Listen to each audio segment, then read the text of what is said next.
fact, the world. Welcome to the Light on Leeds podcast. My name is Hazel Millisham and I'm here to spread a light on the great city of Leeds. This week's guest is Richard Smyth. He is an author. He's written all sorts of great books. I especially loved hearing about bum fodder, and I'm looking forward to getting my hands on the bloody British history of Leeds. But his new book, which is out for publication in July, is The Woodcock. And he tells me all about that, about his writing processes and what he thinks of Leeds. Have a listen. On this episode of the coronavirus extraordinary episodes of Light on Leeds, Richard Smyth has come to speak to me. Hello, Richard. Hiya. Richard, you are an author. That's impressive. How did you start on your road to writing? It's been a long one. Well, I've been writing for as long as I can remember, I think, one thing and another. I'm not sure quite how I got the idea, but once I did get it, it stuck with me. After university, I did sort of nothing jobs for a while. And then about 12 years ago, I turned freelance, took the opportunity to take redundancy and took a leap in the dark and went freelance, which I've been doing ever since, clinging on. Like a lot of freelancers, I've done a bit of everything. I've written all sorts. I've written for every kind of magazine, every kind of publication, all kinds of books. My first book was called Bum Fodder, and was an absorbing and illustrated history of toilet paper, which is it's actually been one of my most popular and enduring books, which is nice. It seems to stick in people's minds for some reason. I'm still, what was that, 2014, I think, and I'm still the bum fodder guy. What gave you the idea for that book? Well, I'd like to make it quite clear, although I'm a long-term user of toilet paper, I'm not an enthusiast. It wasn't a passion project. I'll be quite honest. It was a publisher brought it to me as an idea, and I said, yeah, why not? And it was fun to write, it was fun to publish, and I'm really glad it's out there. And I'm still, I even did the drawings, which was good fun.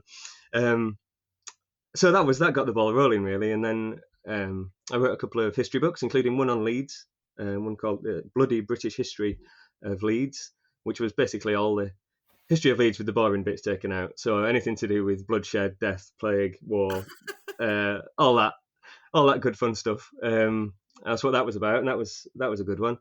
And then I moved on, because in my early years as a freelancer, I was writing as you do, whatever comes along, whatever pays, really. Mm-hmm. It's only in the last 5-6 years, I felt able to write about what I want to write about, which is obviously that's the objective of doing a job like this. Yeah. And I got into nature writing because I was a bird watcher as a kid. And then when I went freelance, I kind of worked my way back into it because it was something to write about that I knew about. And that really took hold. And so I wrote a book about birdsong called A Sweet Wild Note. And then last year, I published a book called The Indifference of Birds. An Indifference of Birds, I really should know that, which I was really proud of. And so that's the whole sort of one channel of my work. And then there's fiction as well. So I've written fiction forever, and I've published a lot of short stories. I feel like I've tried and missed with a few attempts at novels. I published a novel back in 2014 or 16, I can't remember, called Wild Ink, which was a very strange experience because it came out when I was about 33 and I'd written it when I was 21. Wow. And that's a very odd thing to have a book out there, and that was a very small scale. It was a great experience, and it's still available in some places, I believe. And then last year, this novel, The Woodcock, a publisher called Fairlight picked it up, much to my delight, and it's out on July 1st. So it's been a long road to get here, but it's been really varied and really, really good fun most of the way. And so, when you were at university, did your degree relate to anything to do with writing? Yeah, it was a joint. I went to York and did English Lit and history together, and it's one of those degrees where you do it and you think, well, this isn't going to lead to anything, because it's not a vocational type course, and it's just something I was really interested in and passionate about. But I never thought that it would lead directly to a job. But there I was, 10 years after writing history books and novels, so it worked out quite nicely, really. Has it been quite difficult to make the leap to decide to be a freelance writer? Because I imagine at the beginning it must have been hard to sort of predict how Yeah, well you would do. yeah. I mean, at the start, well, I was, yeah, I just turned. It was quite a year. I just turned 30. I just ended a very long-term relationship, and I took redundancy. So That's a it lot was of a things in one yeah, day. it was yeah.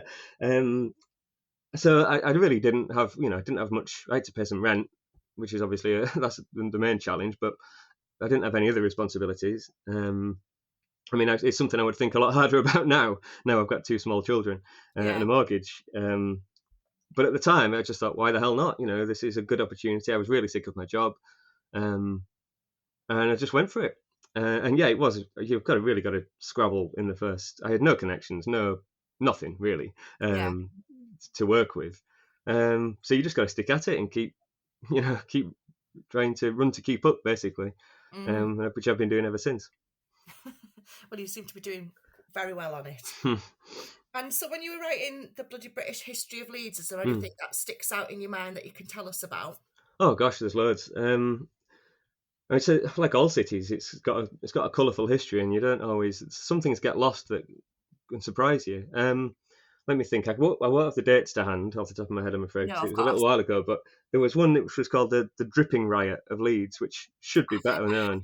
Yeah, I've heard of that, but yeah, could you tell us about that? Yeah, this was it was quite interesting because well, it all broke out because a doctor prosecuted his one of his domestic staff for stealing some dripping, some mucky fat.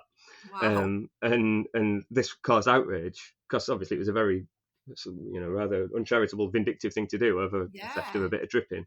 And there was uproar, and then a mob came to the doctor's house down in Park Square in Leeds.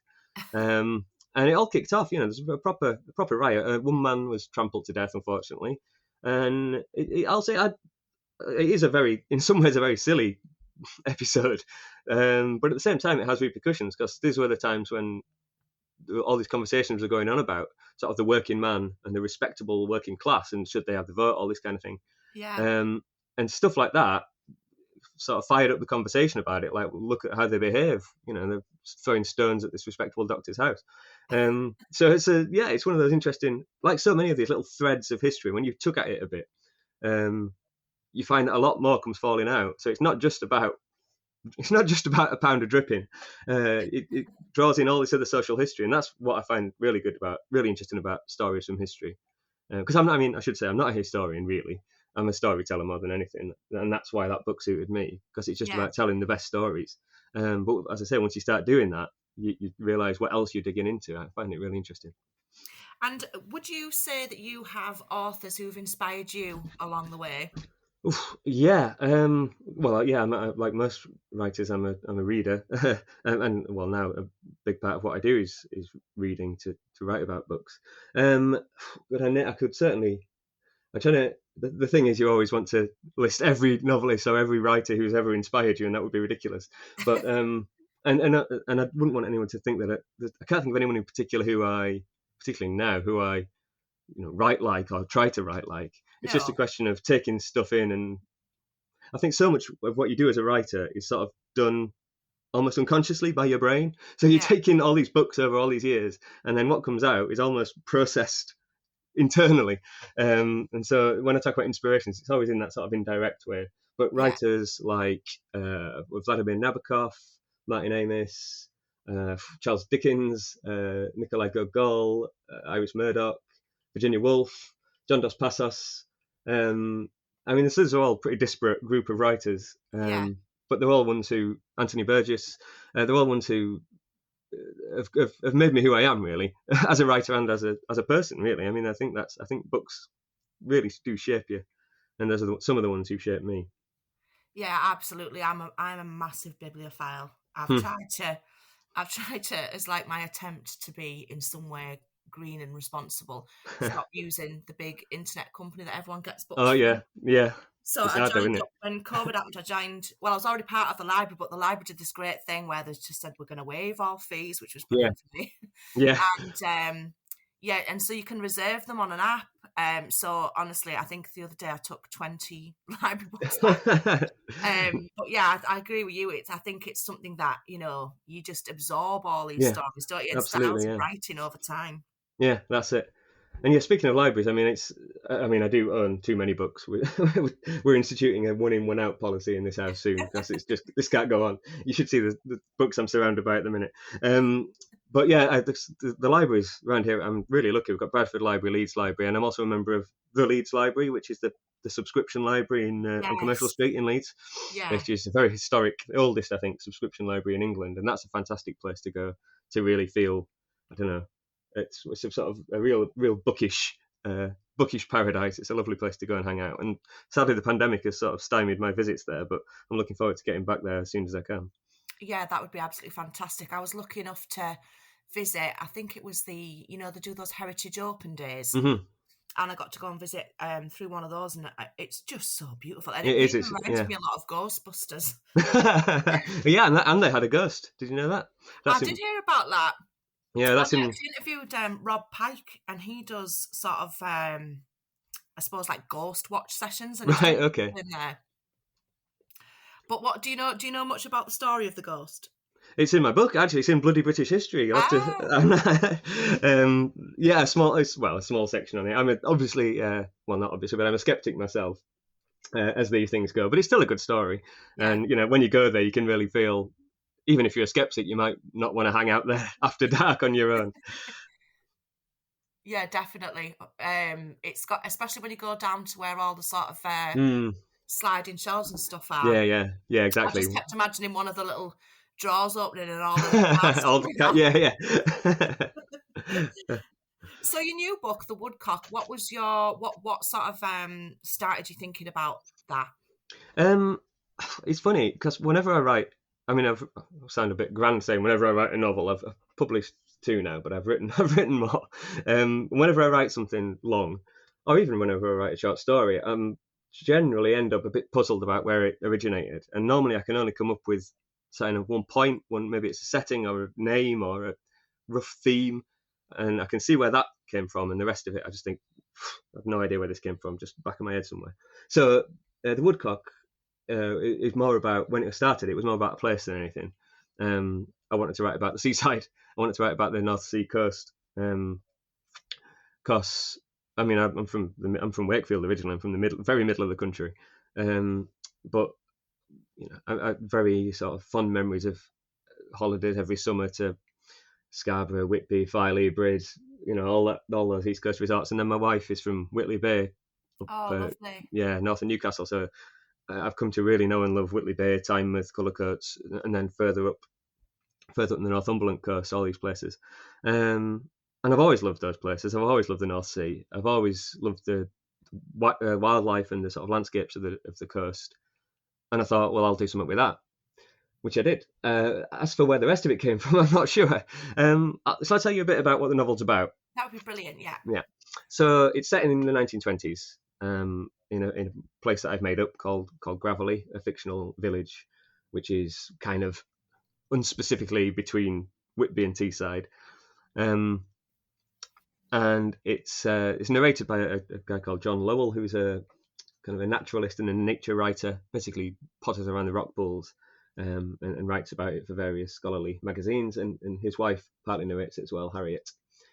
And they live this fairly quiet life in this village, but it all gets a bit disrupted when a man called Maurice Shakes arrives. He's an American ex-whaler, quite a traveller, quite a talker, and his plan when he arrives in Gravelly is to turn it into a new Coney Island.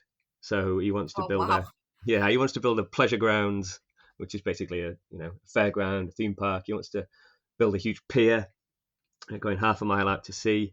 And as if that wasn't enough, he brings with him his two daughters, who in their different ways introduce a degree of chaos into the lives of the village. So it's kind of a drama, but I think it's also quite funny. I think it's quite sad. I think there's a lot going on in it. I hope there's a lot going on in it. And yeah, in addition to the sort of main characters, I would like to think that the coast itself is one of the characters. The place, even though it's a fictional place, it's a composite of all these places that I've loved. And I could almost go through. I can see it very clearly in my mind's eye, even though I've this place I've invented. And I can, in a lot of cases, I can see where I've taken stuff. So I've taken bits of the cliffs at Filey. I've taken bits of the harbour at Scarborough. I've taken the old pool at the Tynemouth. All these various things have come together to make this place. And yeah, I think I'm proud of it and quite excited to see it go out into the world. It sounds absolutely brilliant. And so when you write about, it's set in the 1920s, as a writer, is that setting yourself a very big task, sort of research-wise? Kind of, yeah. I mean, I'm not... I make myself sound like at best an amateur and at worst a charlatan. I'm not a huge researcher. I mean, I've written stuff set in the 20s before, so a lot of the groundwork was done for me, by my previous work. And for me, it's not... I mean, I haven't set it in an area where I needed to really, really get into the nitty gritty of every detail. Of course, I'm just not that kind of writer. Yeah. And I really feel that it's really important to, how to put it, this is this thing I always say when I do creative writing classes, and I don't think people are ever sure how much I'm joking. There's an old, I think it's a Groucho Marx joke about sincerity is key. Once you can fake that, you've got it made. And I'd say a similar thing about authenticity. I think authenticity is more than just getting your facts right, or both more and less than just getting your facts right. It's about the feel of it, and that includes the language. That does include the facts. It includes getting nothing wrong, obviously, but it also, you just have to approach a subject with confidence and with sort of authority as an author. And I feel that it will come through, that readers will buy it. I think I do as a reader. I don't really have to know the absolute intricate ins and outs of the historical period. I feel if it feels right, then it is right. That tends to be my view. So I'm more interested in, it's not the thing I'm most interested in, getting the historical nitty gritty all exactly right. I mean, like I say, I don't think there's no one wearing a Apple Watch in it or anything. I think I've got it all right. But at the same time, I'm more interested in generalities about the time. I'm more interested in the themes and the thinking of the times. And how that relates to the story of the novel and the feelings and priorities of the characters. That's more interesting to me. So, like I say, I think it's accurate, but I also hope it feels authentic, and that's what really matters. Yeah.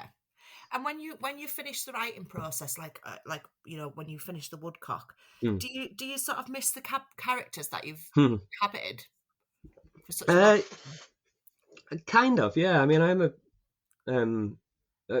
probably the majority of my writing is done in the first person, and it's something that comes really naturally to me to write as a narrator. To write as a character, to adopt a voice. Yeah.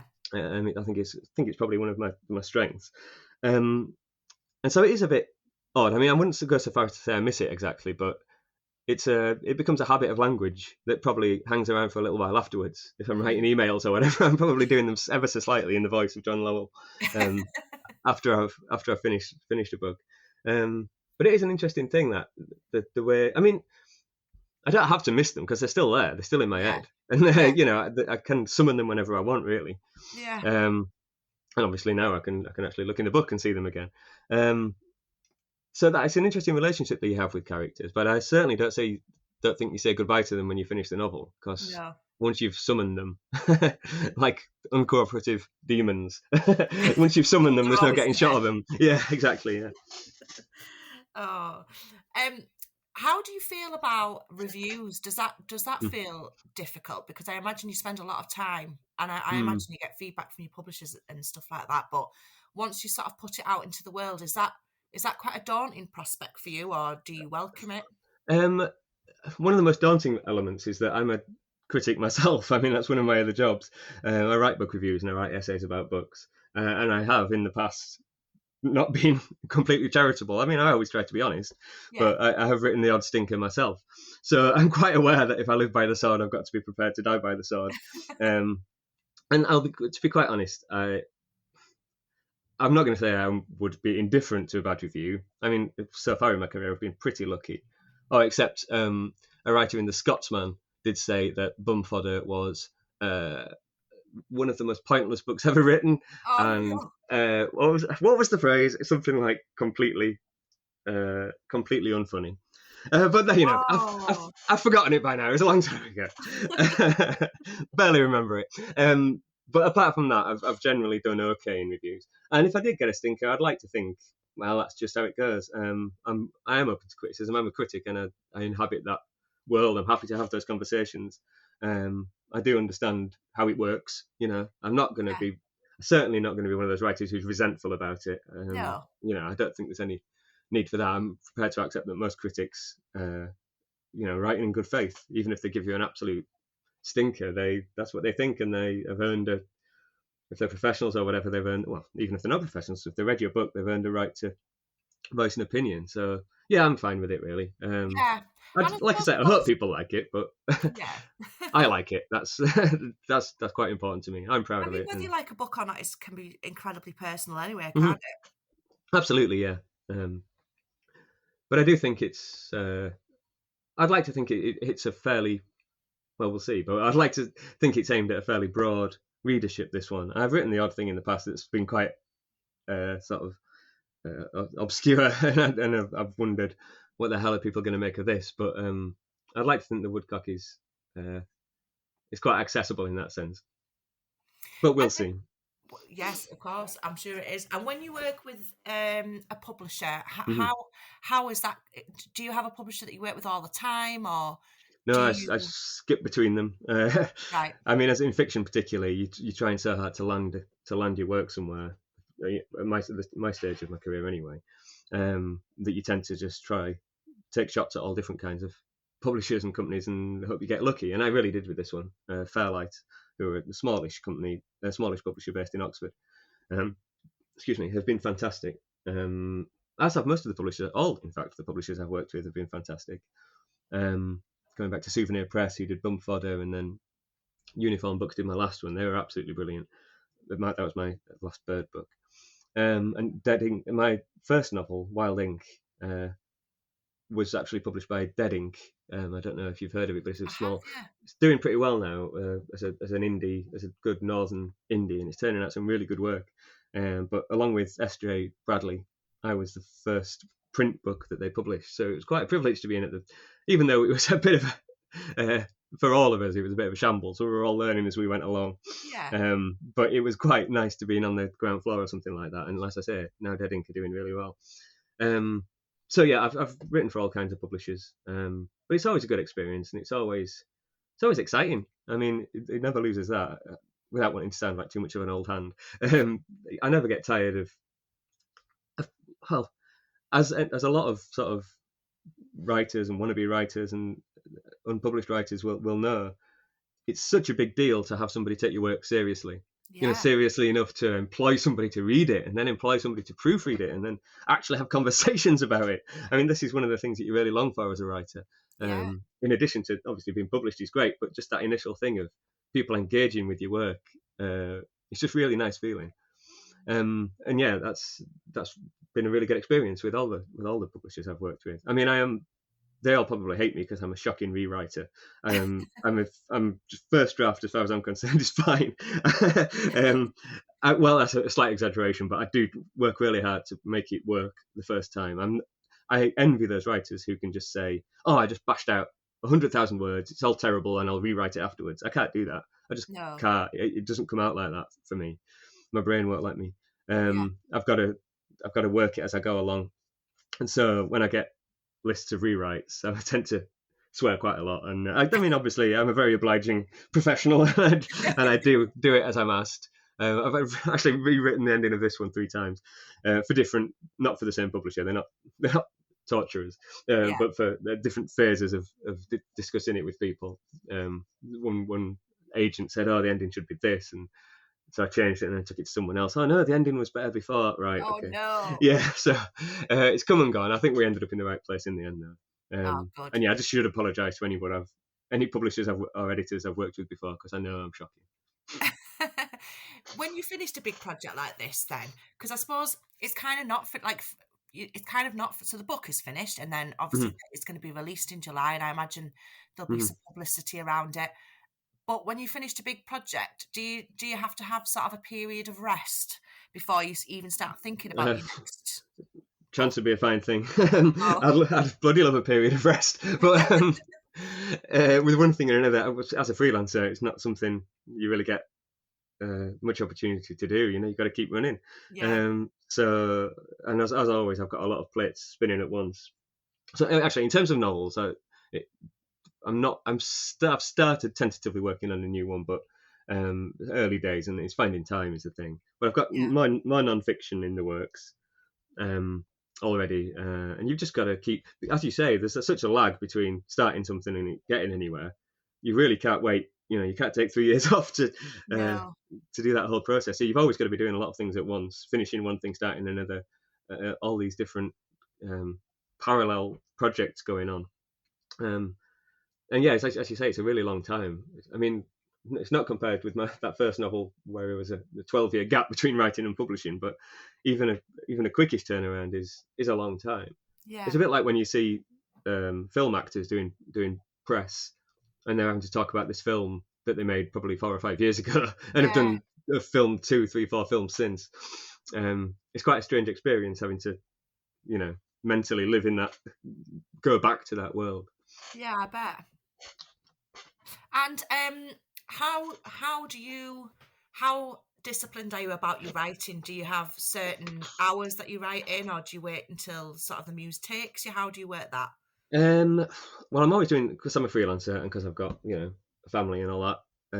I have to be pretty disciplined, so I'm always writing. The question of what I'm writing is the point, I guess. And in terms of fiction, it does have to play second fiddle somewhat.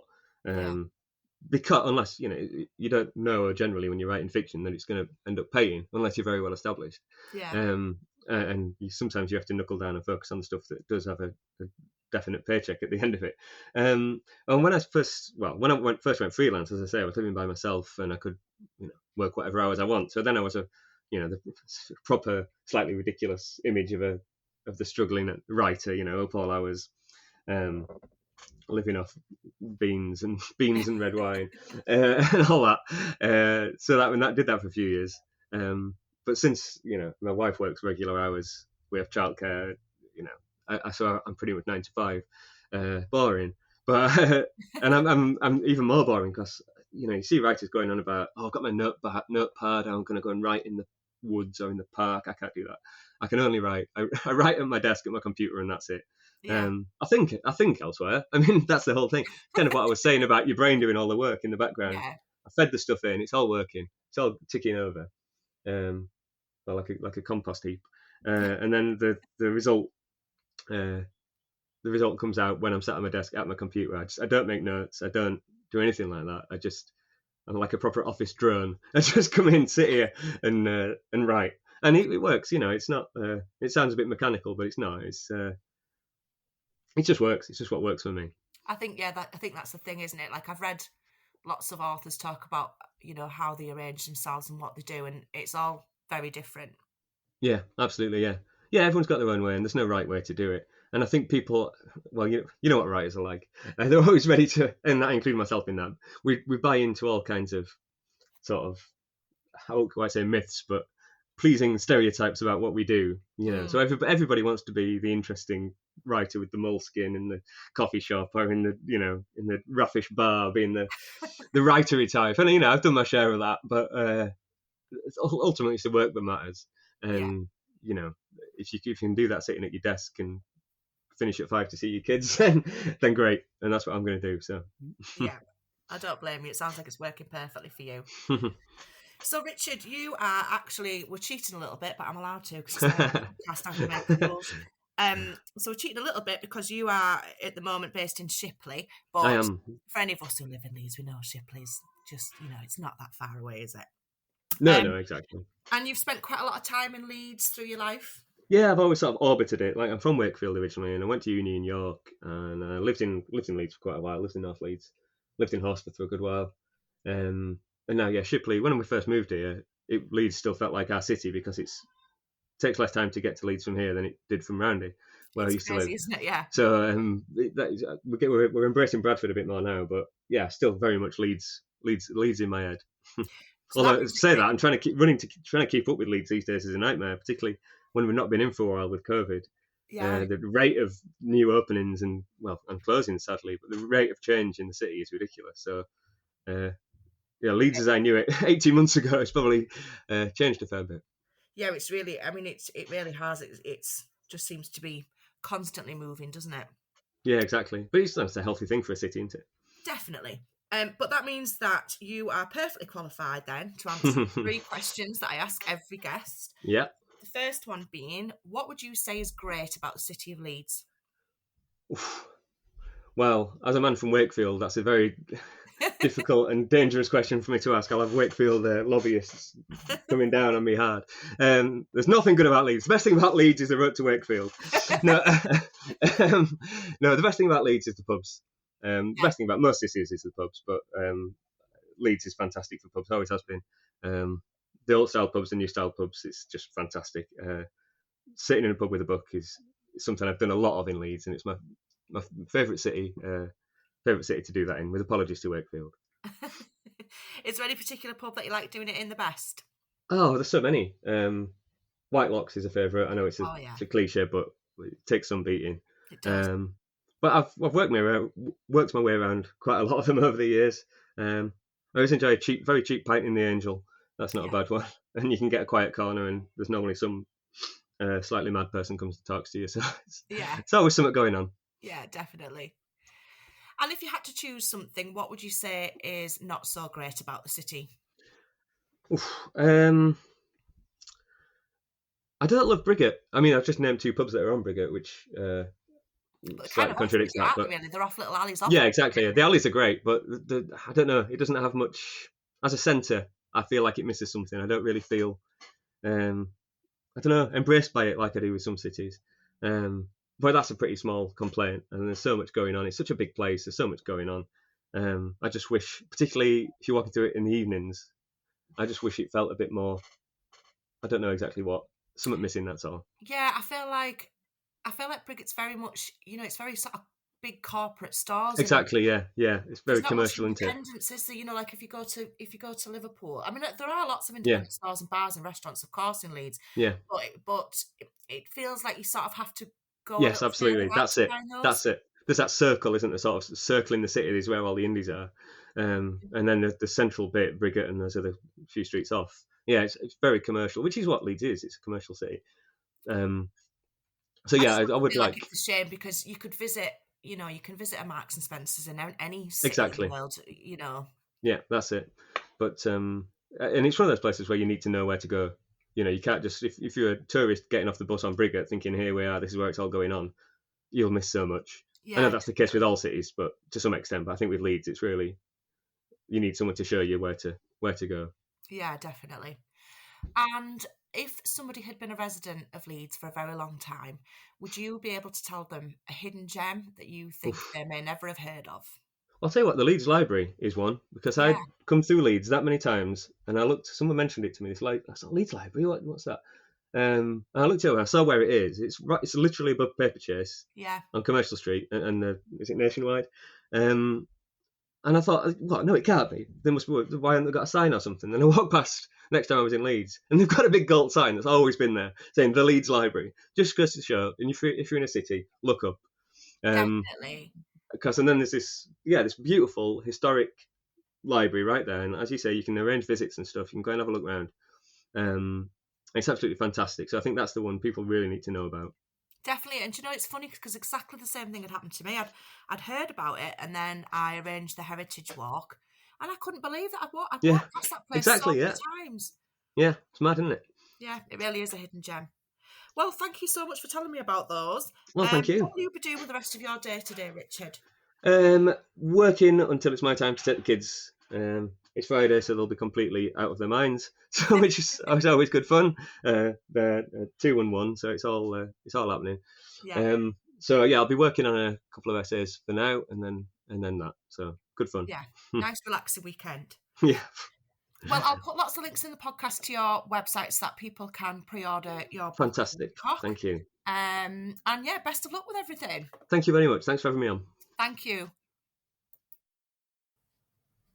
It was fabulous chatting to Richard Smyth. I can't wait to read The Woodcock. Very much looking forward to finding bum fodder as well, which sounds incredibly interesting. I put a shout out to bands for tracks to use and to feature on the podcast. And I was sent a beautiful track called Breathe by Stella Anderson. I'll put lots of links in the podcast notes so that you can see the other music that Stella Anderson produces, but also so that you can go along and buy Richard Smyth's amazing books. Have a listen, see what you think. What's happening in this great city? We'll tell you. Wait a minute.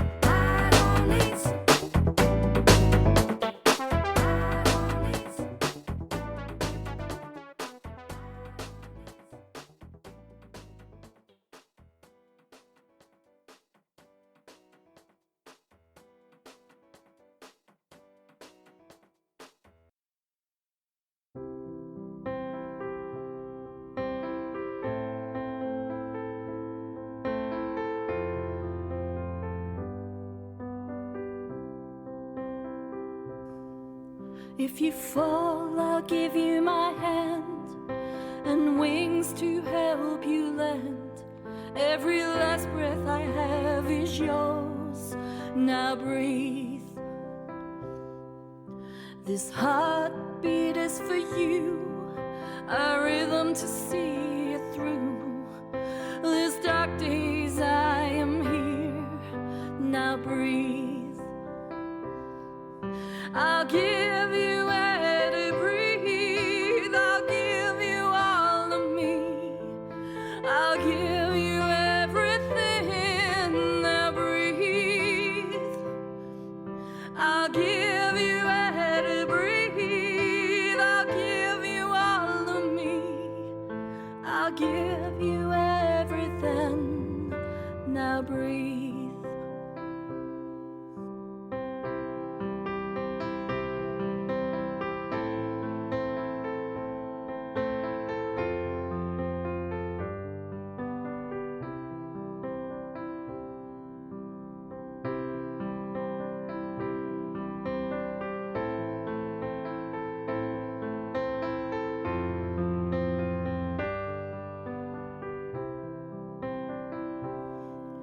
This song is just for you, to help you think things through.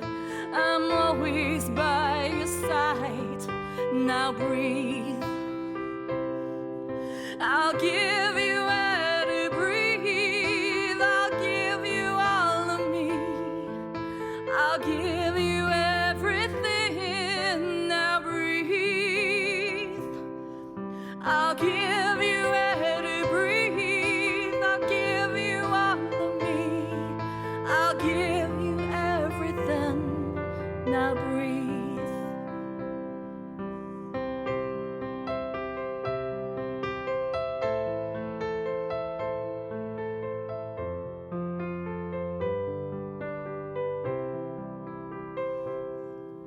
I'll give you air to breathe.